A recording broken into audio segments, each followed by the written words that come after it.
But let's talk about this crazy market that we're in right now. It has been a very not fun start of the year here, and I'm hearing more and more from you guys that you're feeling nervous, you're feeling unsure.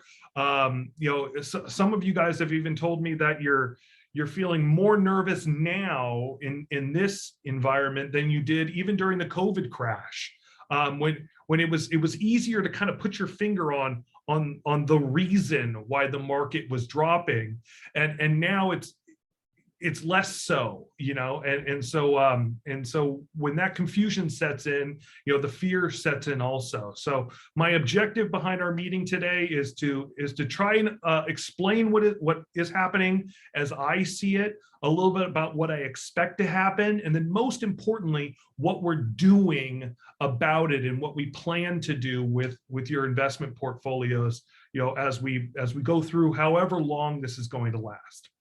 I'm now going to share my screen and we'll go through the pre-prepared presentation here. Okay. So first off, kind of the real focus of the call today is how to manage your portfolio if you're already in retirement. Okay. Now, I recognize not all of my clients here on the call today are currently in retirement, currently taking money out of their portfolios. That will be the primary focus, because frankly, if you're not in retirement and you're not taking money out of your portfolio, the strategy is very simple right now. Don't sell, right? And buy if you can, because over the long run, as long as capitalism keeps working, okay, business profits will grow and the stock market will grow because business profits will grow. It's only if you think that capitalism is going to fall apart and, businesses will no longer be, operating based on ownership and distributing profits to owners, that you should be selling right now. In which case, go buy a cabin and some canned goods. There's not a whole lot I can help you with. But if we're on the same page that capitalism will continue to work and business profits will continue to grow, then my remarks today are really for you. So let's just review kind of what's happened. Many of you guys in my last call saw this chart, but I want to go over it again. This is a look at about the last 15 years of the stock market so that we can put what's happening today in context of what we've seen in at least recent history. So you see the Great Recession started in 2008 there. We saw the market drop about 50%, okay, from the top of October 2007 to the bottom in March of 2009. Okay. And then what we had was essentially what felt like an uninterrupted bull market. Now, it wasn't really completely uninterrupted, but there were no real serious bear markets for about the next 10 years after that, though we did have several big corrections along the way. Okay, we had a 16% drop in the market in 2010, followed by another 16% drop in the market in 2011. Several 9% drops in the market over the following 4 years. We had a 10% drop in 2018, an 18% drop in 2019. And then, of course, we had the next recession, okay, which was the COVID crash recession. Now, technically, that recession only lasted 2 months, okay, but those were the last 2 recessions that we had. Okay. Now what we're facing today is, even including the market drop today, I did update this just as about an hour ago, we're looking at about a 15% drop in the stock market, okay, from the high point in December to where we're at today. All right. So it's nowhere, it's not the worst drop, it's not the worst correction we've had in the last 15 years, but it is a big one, right? It is a big one. Okay. Now, one of the things I want to focus on in our call today is a concept, called time to recover. All right. So in other words, how long did it take after a drop for your portfolio to get back to where it was before the drop, right? How long did it take to recover? Okay. And we'll be focusing mainly on the stock piece, although, bonds have dropped also year to date. Okay. So during the Great Recession, the market dropped 50%. And it took about 5 years, okay, 4 to 5 years, depending on how you measure it, for the market to recover to its previous levels. Okay, so 5 years. So in other words, there were 5 years where stocks were low, where given, the choice, you would prefer not to be selling stocks because they were low. Okay, so for 5 years, if you were a retiree during the Great Recession, you wanted to avoid selling stocks for about 5 years until those stocks recovered. All right. During the coronavirus crash, it took about 6 months or so for the stock market to recover from that 30% drop. All right, the 32% drop that we had. Okay, so for about 6 months, you wanted to avoid selling stocks while those stocks were low. Okay, and for most people in retirement or otherwise, that was relatively easy. It was a rather short period of time. Okay, but there's a big difference between a 6 months time to recover and a 5-year time to recover. All right, and so I want to, staying on this concept of time to recover, I want to look at other types of stock market drops and what those times to recovery have been. All right, so corrections. Okay, historically speaking, corrections in the stock market, times where the stock market has dropped about 10%. On average, those corrections take about 4 months to recover. Okay, 4 months to recover from a recession, from a correction. Okay, but on the tail, right, of that statistical average, you should be ready for about 12 months for a correction to recover, right? Which I think clearly this drop, if it is only a correction, I think we are looking at somewhere closer to the 9 to 12 month range for this correction to recover. All right. Now, the next most severe drop in the market is a bear market. Okay. As opposed to a correction, where a correction typically occurs when there's a drop in the level of optimism, okay, felt by investors. So they're very, very optimistic during bull markets, and they're bidding stocks higher and higher and higher because they think corporate profits are just going to grow forever. Okay, but then a correction happens when that optimism drops. Okay, and that's kind of the definition of a correction. But economic fundamentals generally stay pretty good throughout that period. Now, a bear market occurs when the stock market drops about 20%. And that happens when not only do you have a drop in optimism, sometimes even becoming pessimism. So you have a drop in that level of expectation of profits, but also there typically are some underpinning economic problems that are present. Okay, driving the market down a little bit lower than it normally would in a correction. You get actually a bear market where you see the market drop about 20%. Right now, we're right in the middle of a correction and a bear market. So clearly, there's been a drop in overall expectations, drop in optimism, but clearly there are some economic problems that we're seeing, in the economy. Huge labor shortage, right? Employers can't find good people to work. We've had huge problems with supply chains, right?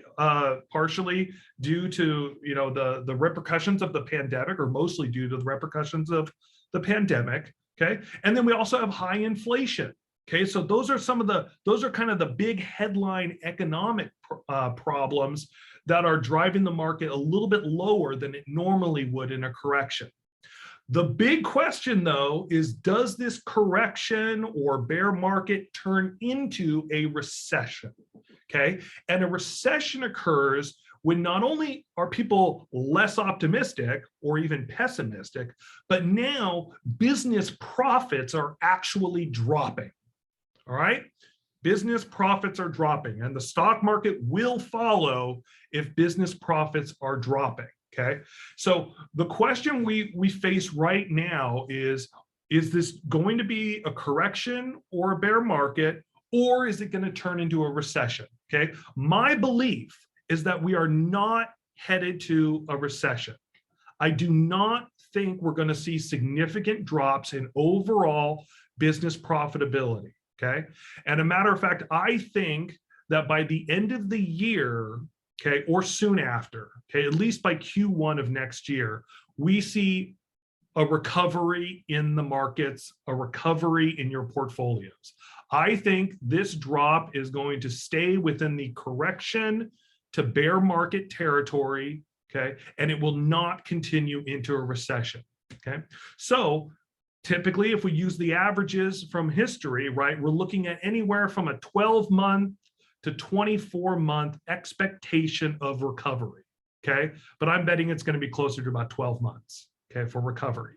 However, if it does turn into a recession, we're looking at anywhere from 2 years to as much as 5 years for stock market recovery, okay? Meaning we have to have a plan in place to cover your retirement cash flow needs, okay, for anywhere from 2 to 5 years, right? Less than 2 years is pretty easy, right? We have plenty of other things in the portfolio, okay? But what would we use for your retirement cash flow for that 2 to 5 year period if we have to go that long without selling stocks?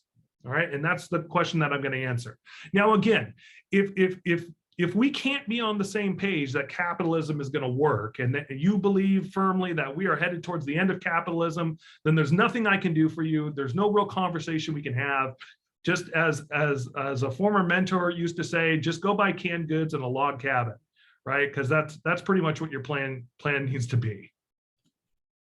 Okay, so as we talk about recovery and time to recovery, that's where the strength of a diversified portfolio really comes into play. That this is what answers the questions, why don't we just own 100% stocks in the portfolio? Okay, well, of course we don't own 100% stocks. We own US stocks, international stocks, US bonds, international bonds, US real estate, international real estate, and natural resources, things like oil and gas, okay?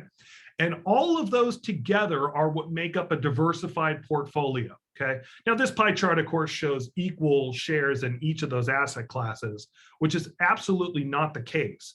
But what we do when we're building your portfolio is we make sure we have enough allocated to those different investments so that we can continue your retirement cash flow through a recovery, okay? Give you enough time to have the cash flow you need without having to sell stocks low, all right? Which, as we said, can last anywhere from 2 years to 5 years if this becomes a recession, okay? So what are the assets we're going to be looking to, okay? Well, what this chart is it's really confusing, and I don't expect you to fully take in everything you're seeing right here. But this is called the periodic table of investments. Sometimes it's also called the quilt chart of investments. But what you see here is a year-by-year look at what the best performing investment was that year, all the way down to the worst performing investment in each year, okay? Now, what I've highlighted with that red box are the best performing investments during the Great Recession, okay? So even at a time when the stock market fell by 50%, and it took 5 years for the stock market to recover, these were the investments that you still had available to sell high to give you the retirement cash flow you needed while you waited for that Great Recession stock market to finally recover, okay? You had US bonds in 2008 doing just fine. You had emerging markets in 2009 doing wonderful, okay? You had small cap stocks and real estate in 2010, still way up. 2011, you had high yield bonds, you had US fixed income, way up. 2012, you had real estate and emerging markets, okay? Way up, okay? And then that next year, you finally had large cap US stocks coming into kind of those top performance spots, all right? So during the Great Recession, where you had to cover cash flow for 5 years while you waited for those stocks to get back to their previous levels, those are the parts of the portfolio you would have gone to get that cash flow you needed every single year, okay? So now the question is, all right, what would we take from our portfolio right now?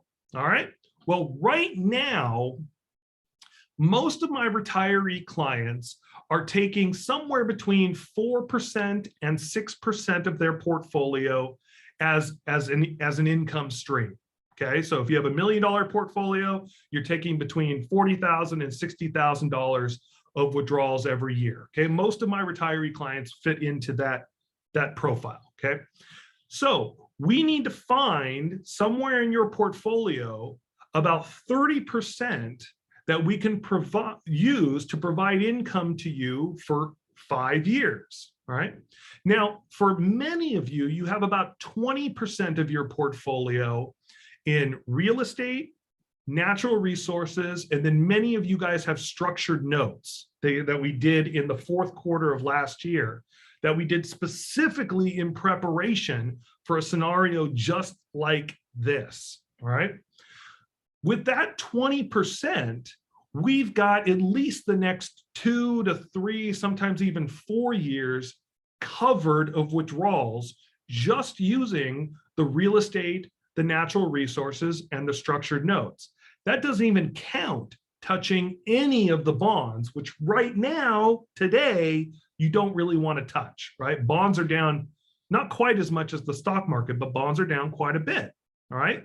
That's why we use a fully diversified portfolio, including real estate, natural resources, and those alternative investments, those structured notes, all right? So initially, that's our plan for at least the next 3 years. Again, some of you, it's even 4 years, all right? Now, it's a bit of a hope, but it's a reasonable hope that we can cover the final 2 years. If we are talking about a 5-year recovery, right? A Great Recession type, occurrence, right? Where it's going to take 5 years for stock market recovery. If it takes longer than 3 years, then we need to start using some of the bonds in the portfolio to bridge that gap, okay? And we do have some shorter term bonds that have not dropped as much, okay? But in general, today, I don't plan on using bonds today, but within the next 3 years, we would expect that to be a reasonable source of retirement cash flow while we wait for stocks to recover. Okay, and of course, again, if you are not in the retirement phase of life, if you are not taking money out of your portfolio, or you're not planning to take money out of your portfolio very soon, this should just be either a hold period for you or a buy period for you, okay? If you're a 401k investor and you are just saving money every paycheck, every other paycheck, just buy, dollar cost average through this dip, okay? Again, that recovery period of 2 years to 5 years should be outside, okay, of your retirement period, right? If it's going to take up to 5 years for the stock market to recover and you're not going to retire for 10 years, you shouldn't care about this so much. Just buy. Okay. Stocks and bonds. Of the two, stocks are by far the easier thing. Bonds are far more complicated, and I'm going to try and keep this as simple as possible, but it's a big part of your portfolio, and you need to understand what's happening with bonds right now. Come on, whoops.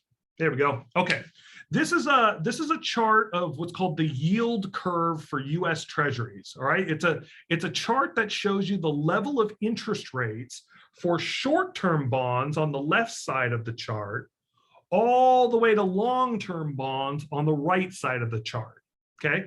Now, if you guys walked into a bank and you wanted to buy a CD, okay, you would expect that a 10-year CD would pay a higher interest rate than a 2-year CD.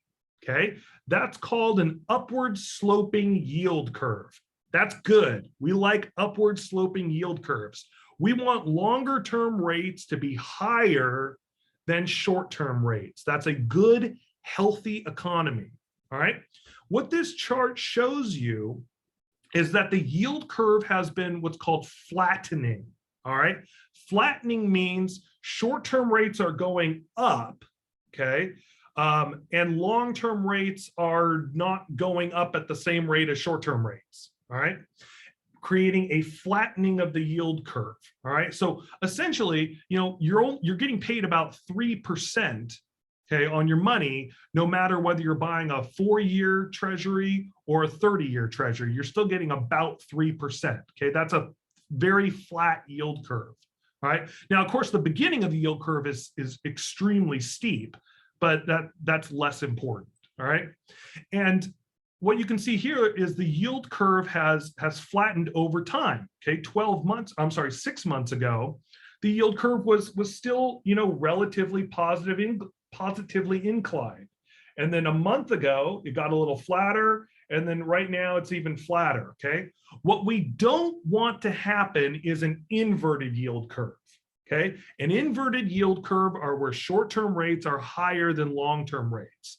Historically, an inverted yield curve is a very accurate predictor of recessions, okay? So as we're going, is this going to be just a correction or maybe a short bear market, or is this a recession? This is one of the things I'm really super duper looking at, okay, is the shape of the yield curve. And if we see it go inverted, okay, that's a real danger sign. All right, that means we are very likely headed towards a slowdown in business profits and thus a continued drop in the stock market. Okay, what's causing this yield curve to move? It's all about the Fed. It's all about the Fed. And it's less about what the Fed does with short-term rates. It's much more about what the Fed is doing with long-term rates, okay? And you are not hearing about it much in the financial news because it's really complicated and really boring, okay? And I'm going to try and not bore you, and I'm going to try and not take too long to explain it, okay? But what you're seeing on this chart here, on the top of the chart, is the historical level of it's the historical size of the Federal Reserve's balance sheet. Okay, how much assets they hold on their balance sheet. Okay, and you can think of it as the more assets they hold on their balance sheet, the more cash there is in the system, in the financial system. Okay, so going back to the far left, before the Great Recession, before the financial crisis, okay, the Fed's balance sheet was at about $1 trillion. Okay, relatively normal. Then when the Great Recession hit, the Federal Reserve, not only did they flood the markets with money by dropping the federal funds rate to 0, which is the chart on the bottom, right? You see the federal funds rate drop all the way to 0. They did that, but then that wasn't enough. That wasn't enough. That wasn't stimulating the economy enough to get us out of the Great Recession.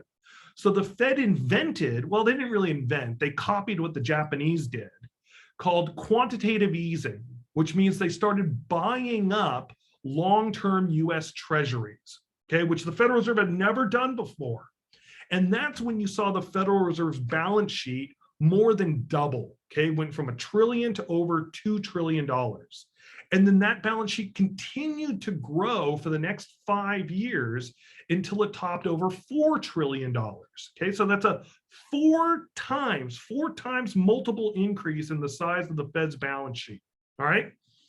Well, then the Fed got the idea, hey, this huge increase in our balance sheet, we should probably start doing something about that. So in 2018 and 2019, they started very quietly doing quantitative tightening, which is the opposite of quantitative easing. Okay, they started letting those bonds mature and essentially sucking that cash back out of the economy. Guess what happens when they started doing that?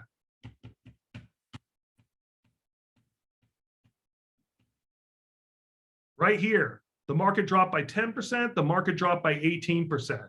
Okay, and they stopped. They got spooked and they stopped. Okay.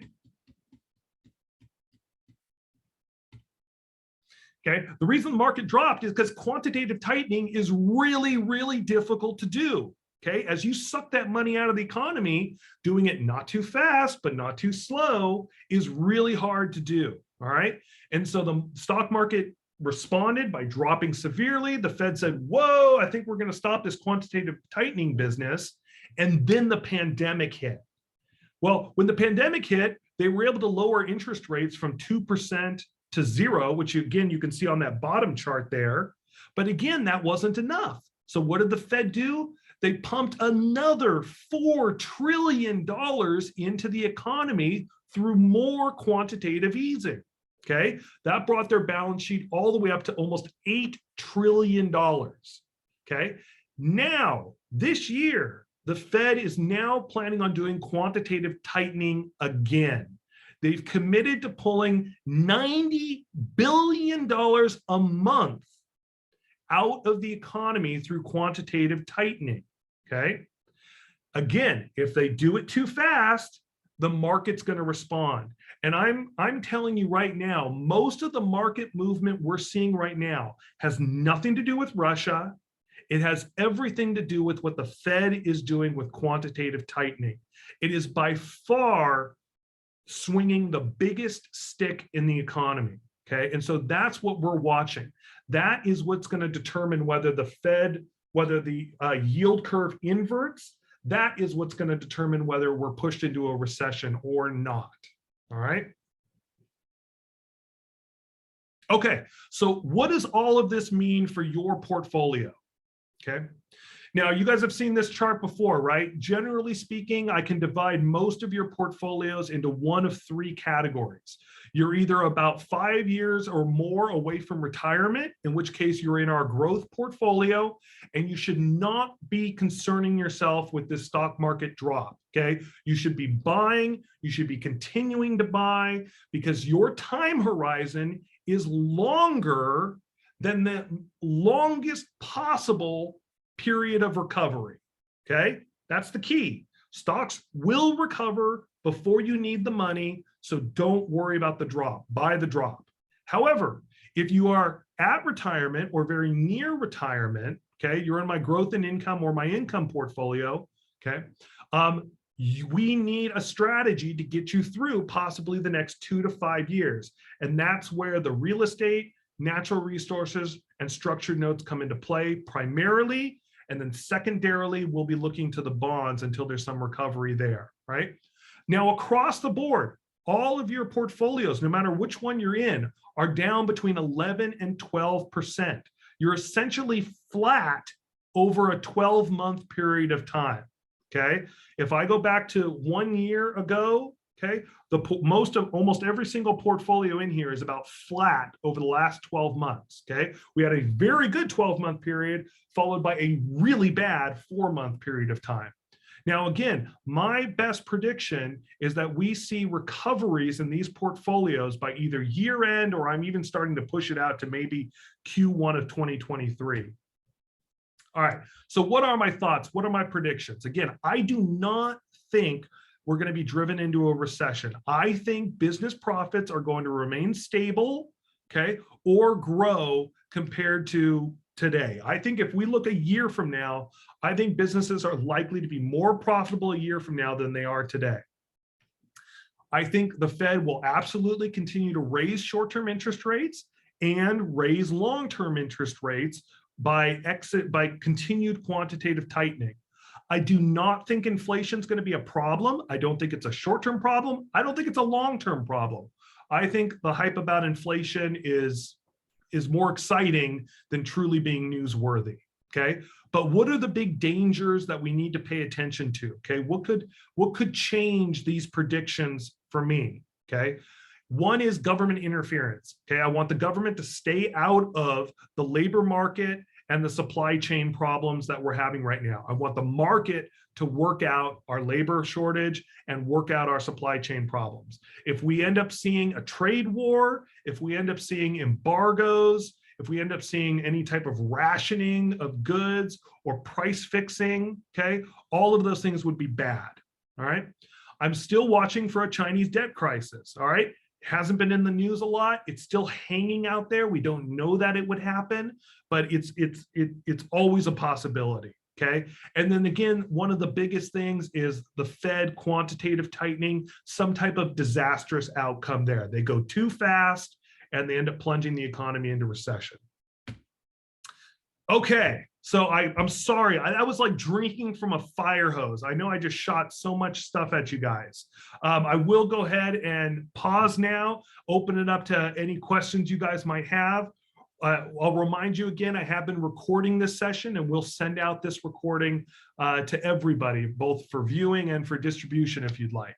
So, so please, if you have a question, go ahead and unmute yourself and speak up.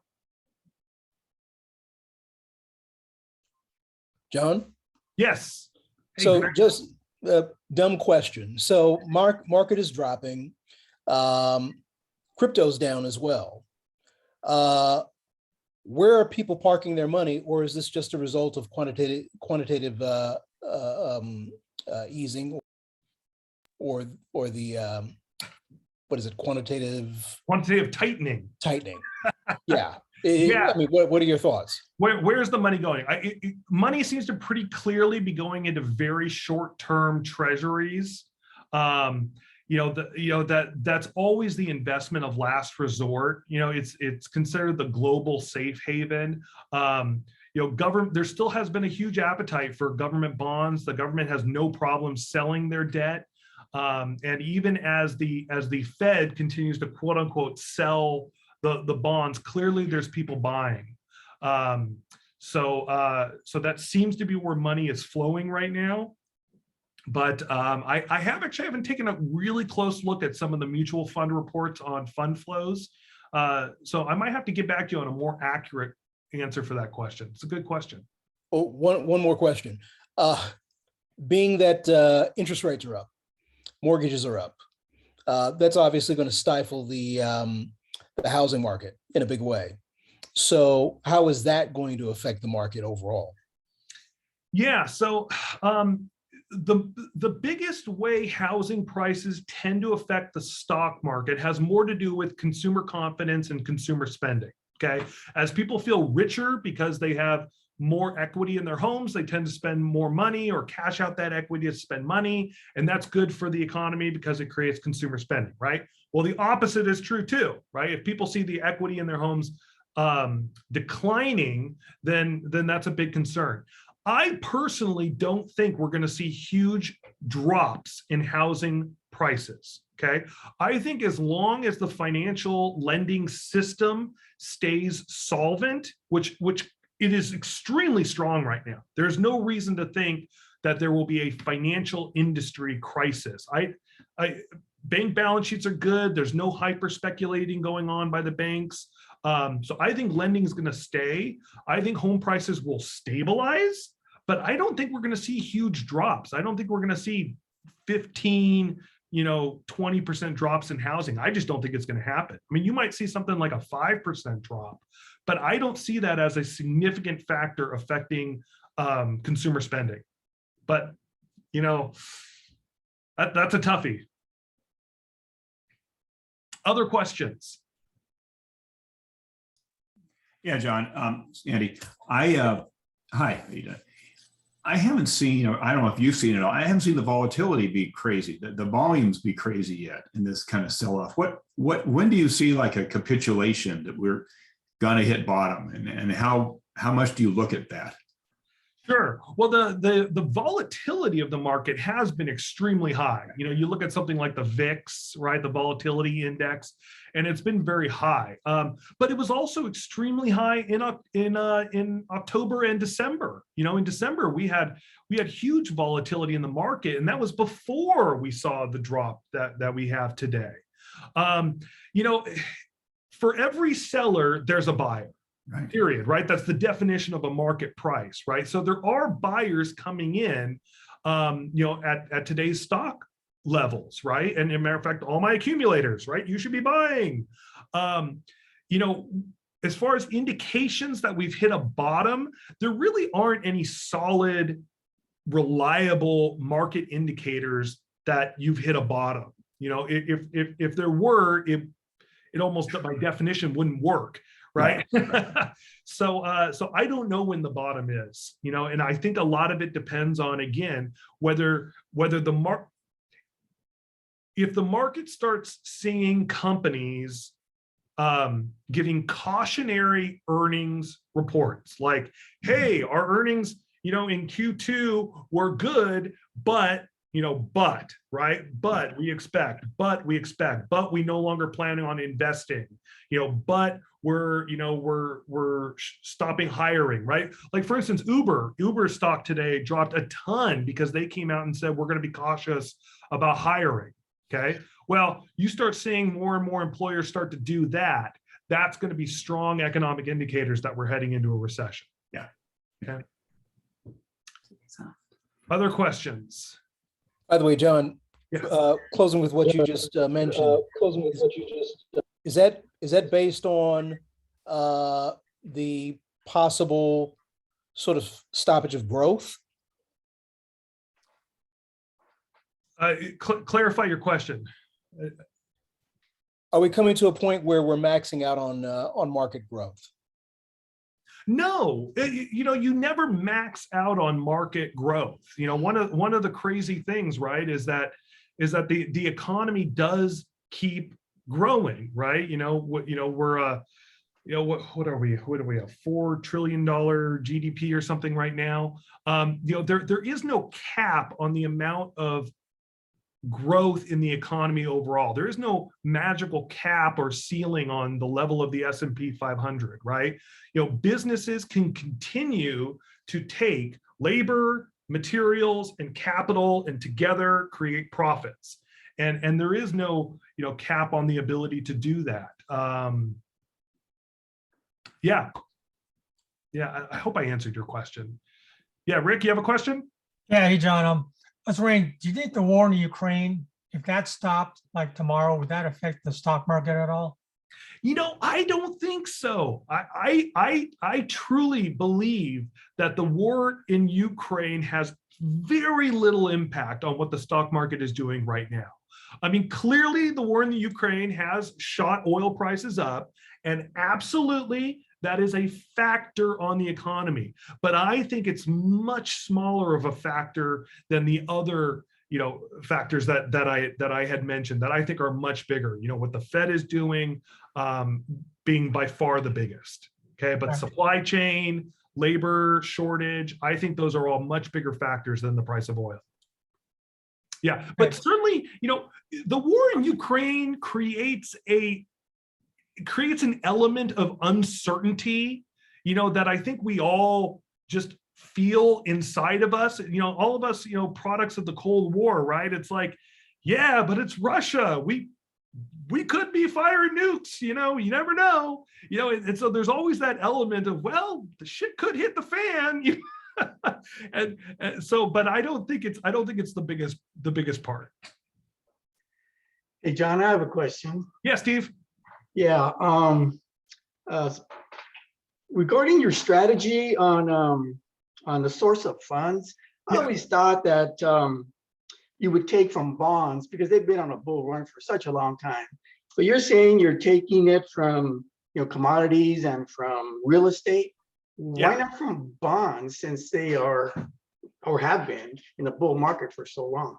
Yeah, because they're not right now. Bonds sitting to date are down about 10% overall. International bonds being down even a little bit more than that.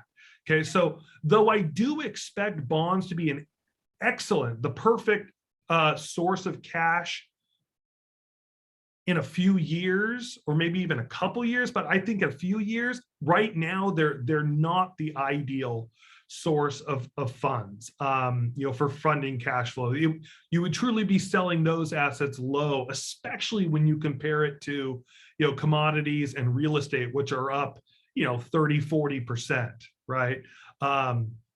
So though normally in normal economic periods where the stock market drops, bonds are the go-to. I mean, during both the Great Recession and the coronavirus crash, we saw increases in bond prices, and they were the go-to.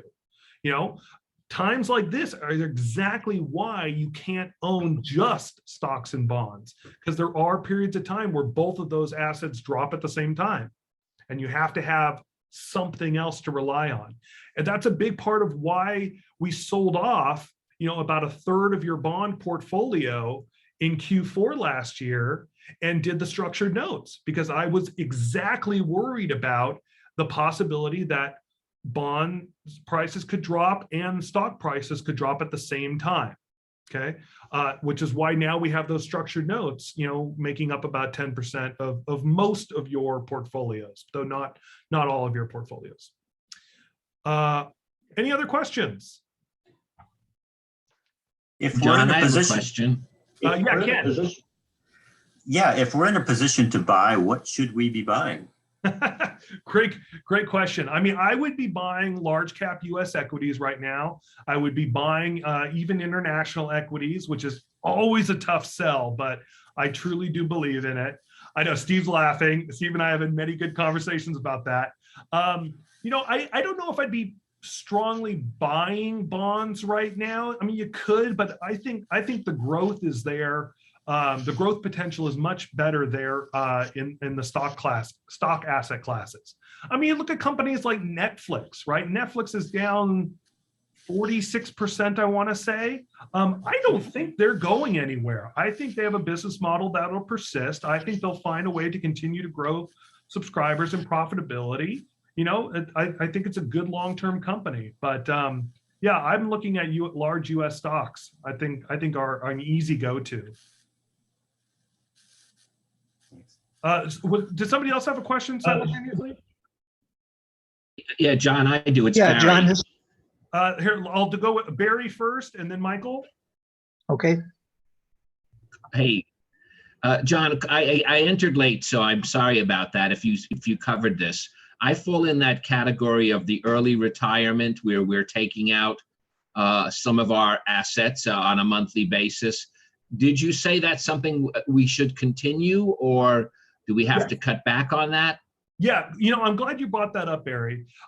So all of my clients who are in the retirement phase of life, okay, part of the portfolio design and the retirement planning that we've done involved stress testing your portfolio, okay, using several different stress tests. We use a mathematical stress test called a Monte Carlo simulation. We use a historical back testing stress test where, we pretend you retired in different historical periods of time. And we use something called a bad timing stress test, which essentially is a recreation of the Great Recession. We drop your portfolio over a 2-year period by 30%. Okay, so a 30% drop in the value of your portfolio. And you have to be able to maintain your monthly cash flow from the portfolio despite that 30% drop and still make it to the end of your life without running out of money. Okay, so I would not have any of you on a monthly distribution that could not withstand that type of stress test. Okay, now 30% drop, we're at about a 10% drop right now. So we're nowhere near the limits of that stress test, which means I have full confidence that we can continue to keep up the monthly distributions that we have set up for you. Michael, you had a question. Yes, John. You had mentioned one of the unknowns is government interference. And there's been a lot of talk about now forgiving $1.75 trillion of student loans. Is that something we should be watching? Whether or not that's a good idea overall, I honestly don't care about in terms of portfolio management. When it comes to the economic impacts, that is only a economic problem for your portfolio if doing so created a lack of confidence in the value of the US dollar. In other words, people started to doubt that the US government could cover its debts. Okay. Now, as we talked about before, the Fed took its balance sheet from $1 trillion all the way up to $9 trillion, and the world didn't even bat an eye. Okay. So the forgiveness of all of that debt becoming an additional debt of the US government, I don't see that bringing into question our solvency. I don't know whether it'd be an economic stimulant or not, but I don't see it being a danger that could drive us into recession. So I'm not sure. I don't really know. I don't know about what the upside possibilities are, but I don't see huge economic downsides in terms of your portfolio. Any other questions? Yeah. John, could you just follow up on the one I had? Yes.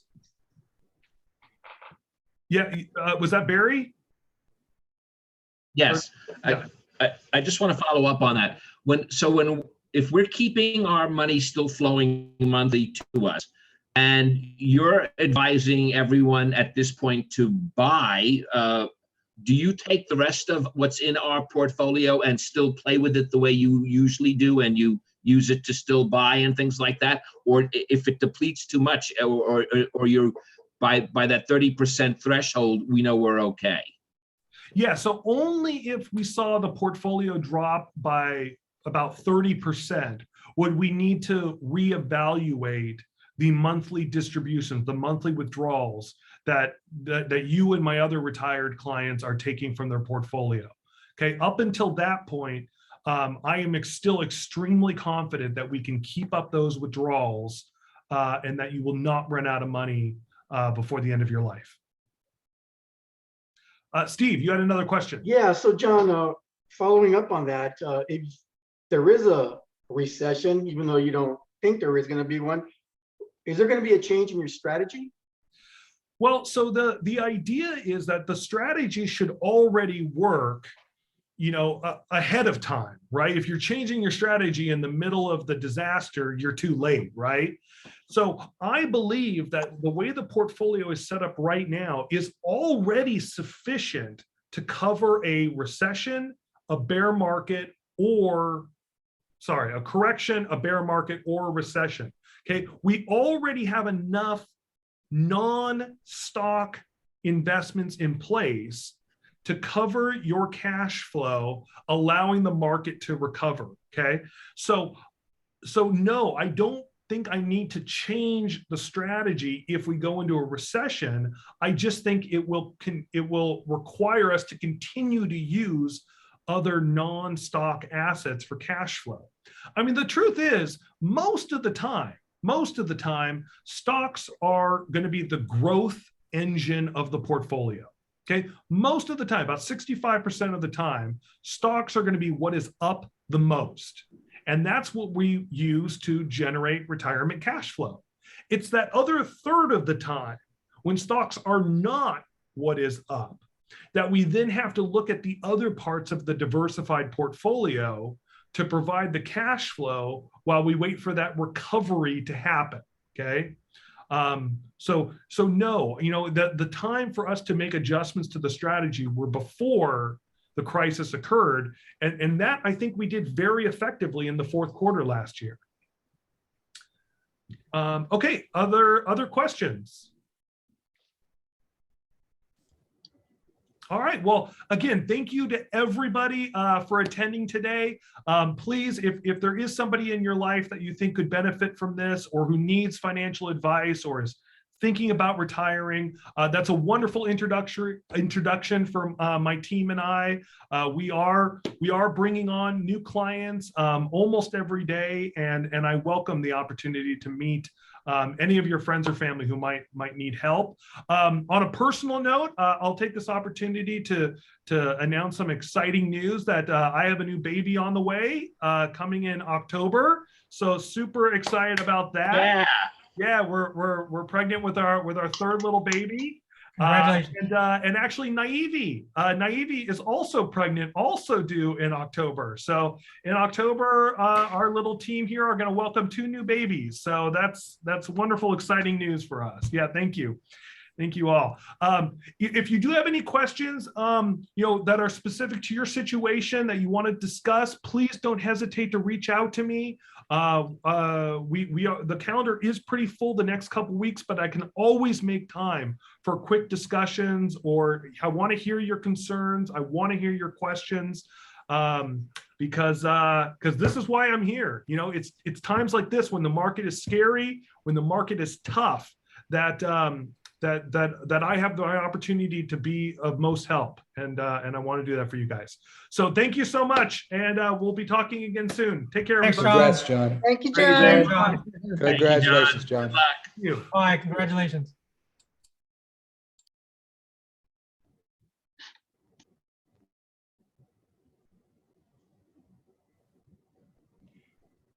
John, can I just ask you a quick question? Yeah. Okay, I know it sounded too, I don't know, too naive to ask in front of everybody. Oh my gosh. So when you're telling people, that, oh, now's the time to buy, and people are saying, oh, what should I buy? Well, in my case, well, I'm not taking anything, and I'm hoping to not until I'm forced to. But, I just kind of like, handed it over to you and said, please just do whatever's right. I mean, that's fine, right?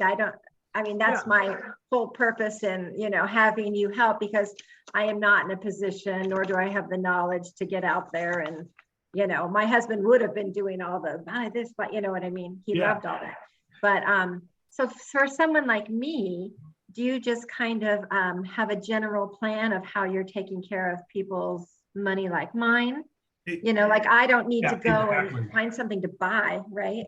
No, it's more like I'm glad you asked that, because it occurs to me that I wasn't clear about that. But the idea was, don't resist the urge to hoard cash. Mm-hmm. What I get from a lot of clients is, when the market gets scary, they just hoard cash, right? They stop adding money to their savings, right? And they get scared, right? Mm-hmm. And that comment was more like, no, like now is the time. If you're sitting on, an extra $10,000, an extra $50,000, like now is the time to be adding that, not when the market's high, it's when the market's low. Right. See, So and I am in that category, because I do, aside from what you have, my emergency savings is just, and in my mind, I think, well, thank goodness I have at least that, if everything else goes away, and so I'm probably one of those, old-fashioned thinkers of, I just want to know that cash is there if I want it, Well,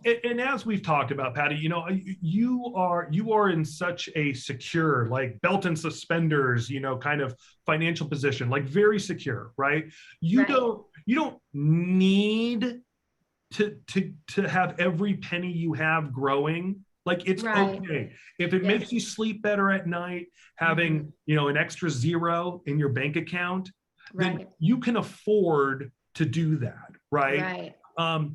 Not everybody is quite that secure. Most, a lot of clients need to have every penny they can growing, right? So for you specifically, I think if it helps you sleep better at night, helps you be more confident about what I'm doing for you, then leave it in there.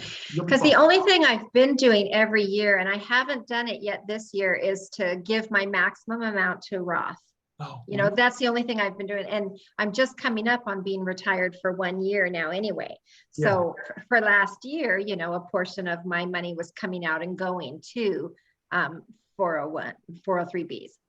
And so now I'm in a position where I'm giving nothing, but I mean, taxes I lived through, I was a little worried, but so, other than giving to, I was even hesitant to think, well, I don't know if I want to put my maximum into my Roth, because I'm going to put it in one day and I'll look at it and it'll be gone the next day. Well, you know what I mean? And to me, in my mind, that's how I see it. Gone, I know. And that's the hardest part, is that psychological, piece of it. But the money, specifically, right? The money you put in your Roth, that is so long-term money, you got to think of it like, listen, sure. I'm getting older. But that's money you're going to pass on to the kids. That's true. You're not even going to touch that money. That's true. You know, they're going to take it over, you know, I mean, they won't take the last dollar out of that Roth IRA for 20 years, you know? Yeah. So, you know. Okay, all right. Well, I just wanted to make sure I wasn't supposed to go out there and learn how to buy or something. No. And I thank you for asking that. You made a great point. Okay, all right, good, thanks. All right, Okay. take care, thank Patty. you. All right, bye-bye. John, one more quick question for you, John. Yeah, I Barry. just got hit with a nice tax bill. And I wanted, and this is the first year